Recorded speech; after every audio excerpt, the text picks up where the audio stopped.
अस्सलामुअलैकुम dear students, क्या हाल है।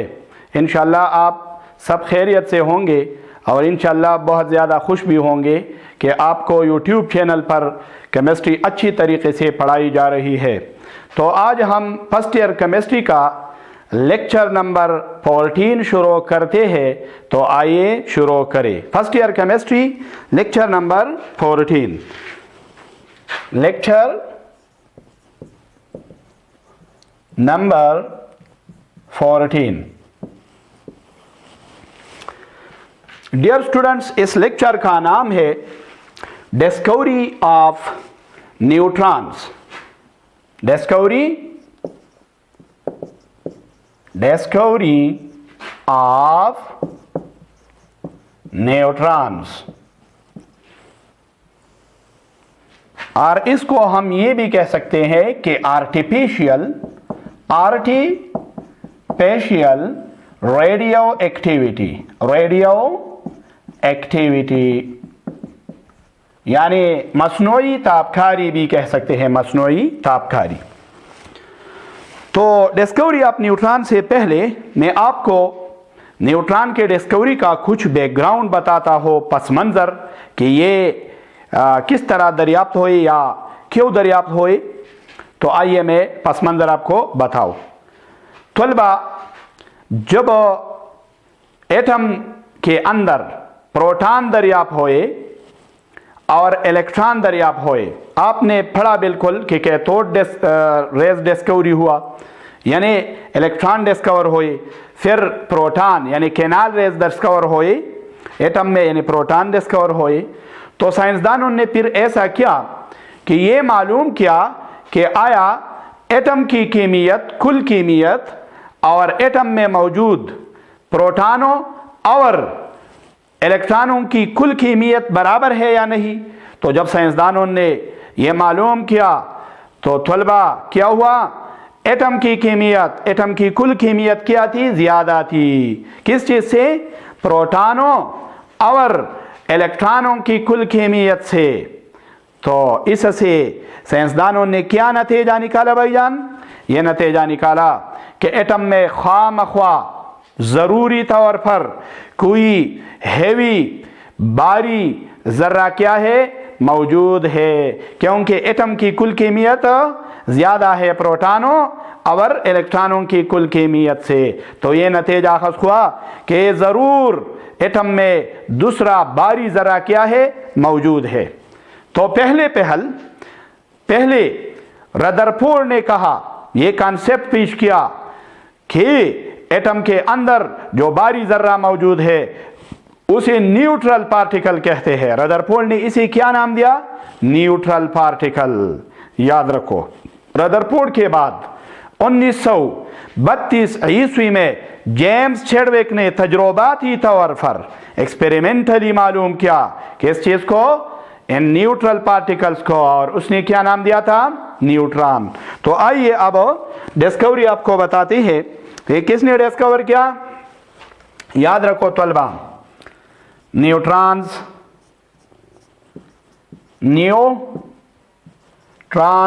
वर discovered by James Chadwick in 1932 experimentally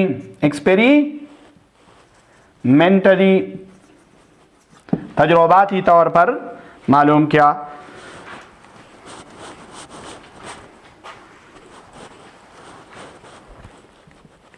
Experimentally and nuclear reactions, in many nuclear reactions।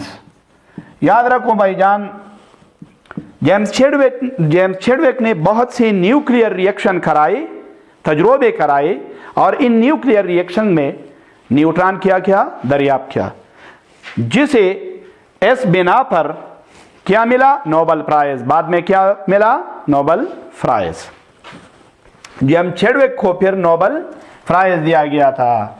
इस discovery की बुनियाद पर। तो आइए जेम्स चैडविक का तजुर्बा मैं आपको बताता हूँ। इनके तजुर्बात में से एक, तो क्या किया उसने, एक्सपेरिमेंट किया, एक्सपेरिमेंट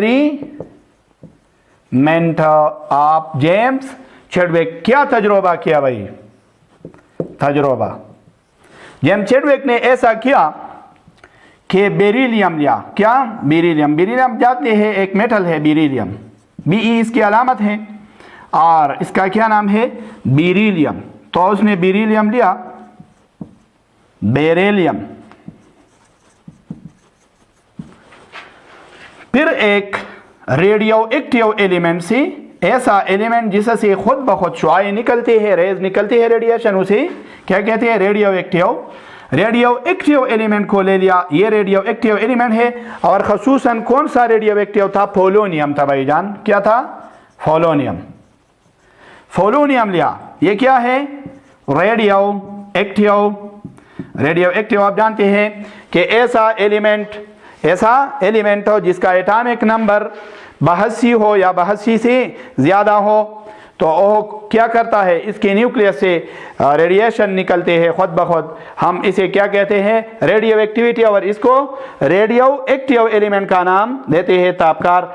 और ये रेज कौन कौन से हो सकते हैं, अल्फा भी हो सकते हैं, बीटा और गैमा। तो पोलोनियम से चैडविक ने ऐसा किया कि अल्फा ज़रात की बमबारी की, किस चीज़ की, अल्फा। और अल्फा आप जानते हैं कि इस पर डबल पॉजिटिव चार्ज है बनिस्बत प्रोटॉन की निस्बत इस पर डबल चार्ज है।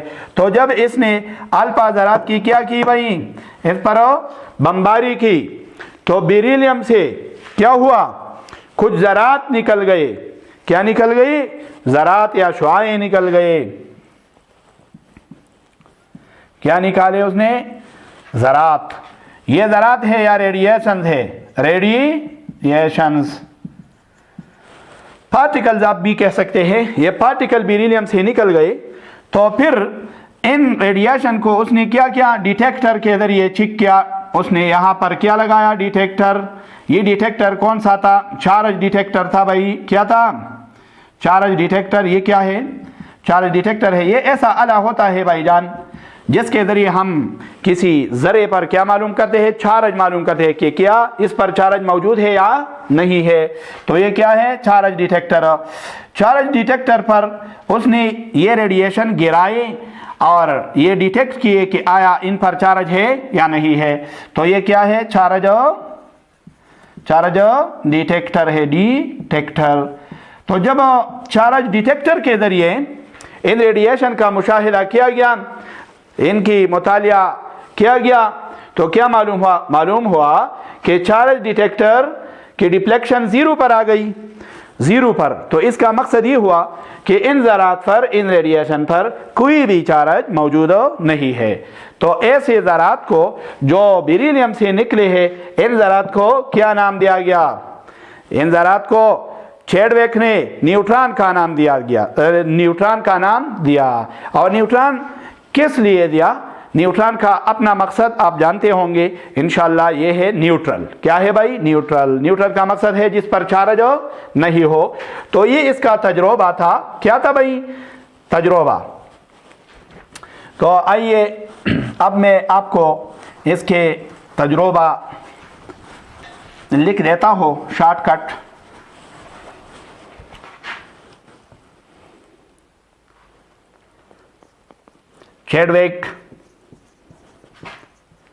Chadwick bombarded या thrown.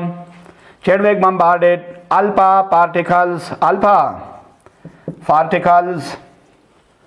from radioactive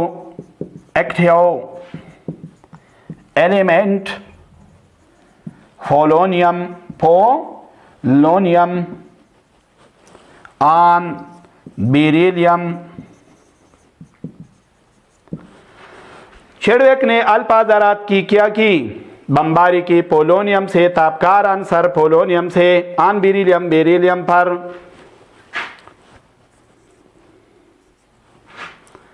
he observed that some unknown radiations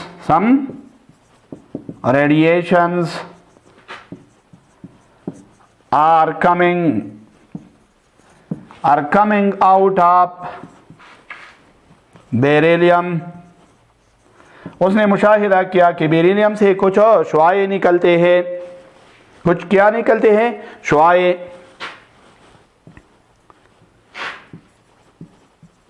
When these rays were detected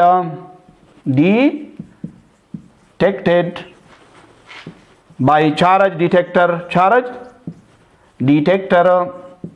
जब चार्ज डिटेक्टर के जरिए इन शुआओं का क्या हुआ? मुतालिया हुआ।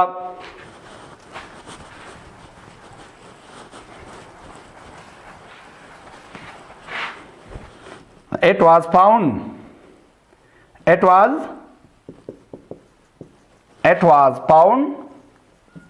that these radiations are neutral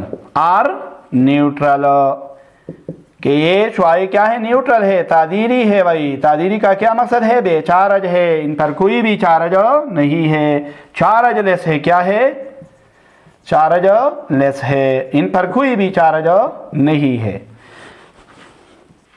so these radiations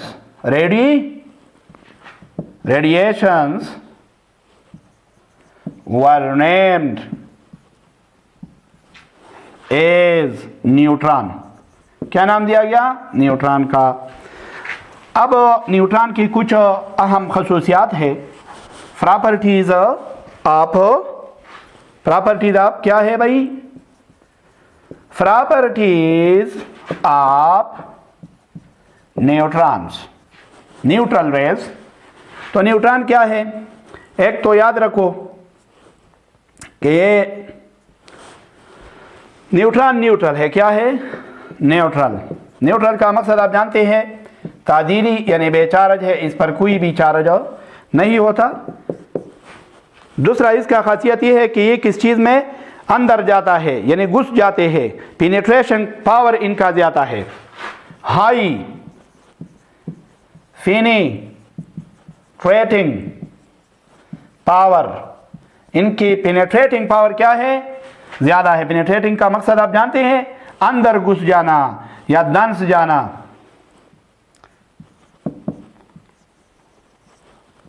घुस जाना, किसी चीज़ में ये घुस जाते हैं। इसी तरह ये क्या करते हैं? ये न्यूट्रॉन जब ये बाज़ अशिया पर गिरते हैं तो इससे क्या निकालते हैं? प्रोटॉन में। किस चीज़ से? फॉर एग्जांपल वैक्सी मोम जो कहते हैं हम, पैराफिन वैक्सी। इसी तरह वाटर से भी निकालते हैं। ठीक है, तो बाज़ अशिया से ये क्या निकालते हैं? Proton. Eject electron, eject proton भाई। क्या? प्रोटॉन्स। इजेक्ट का क्या मकसद है? निकालना, निकालते हैं या निकाल सकते हैं protons from substances like water, paraffin, wax। इस किस्म के अशिया से क्या निकालते हैं? प्रोटॉन। तो ये बहुत ज़्यादा क्या है? हेवी भी है और न्यूक्लियस में मौजूद होते हैं। न्यूक्लियस में present and nucleus of atoms. Nucleus एटमों के न्यूक्लियस में मौजूद होते हैं। 5वां नंबर खासियत क्या होगा? याद रखो, ये पैशन चेन रिएक्शन में इस्तेमाल होते हैं। किस चीज़ में? Passion chain reaction. आप जानते हैं न्यूक्लियर रिएक्शन है जब न्यूट्रॉन किसी रेडियो एक्टिव एलिमेंट पर पड़ता है, यानी जब ये एटम बम में आप जानते हैं जो यूरेनियम होता है इस पर न्यूट्रॉन डाला जाता है तो ये क्या करता है? ये यूरेनियम के एटमों को क्या करता है?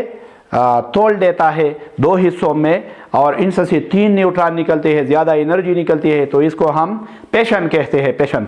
और ये तीनों न्यूट्रॉन फिर आगे चलकर दूसरे एटम पर गिर जाते हैं और ओह भी टूट जाते हैं। इसी तरह ये अमल जारी रहता है, तो इसको हम क्या कहते हैं, फिशन चेन रिएक्शन। तो न्यूट्रॉन वहाँ पर भी इस्तेमाल होता है, लेकिन ये क्या होता है, फास्ट मूविंग नहीं, ये स्लो मूविंग होता है, याद रखो, स्लो मूविंग। तो ये प्रोजेक्टाइल का काम करता है। किस चीज़ का, projectile, used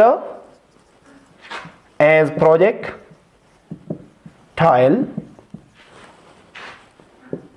and fission chain reactions. याद रखो। इसी तरह इसका मास जो है तकरीबन क्या है भाई, मास ऑफ न्यूट्रॉन अगर ले ले तो 1.64749 ज़रबे 10 की ताकत -27 किलोग्राम है। और ये प्रोटॉन और इलेक्ट्रॉन से क्या है भाई, बारी है। तो आज का ये लेक्चर था जो आपको मैंने पढ़ाया है, इंशाल्लाह आपको समझ आया होगा और बहुत अच्छे तरीके से मैंने आपको पढ़ाया है।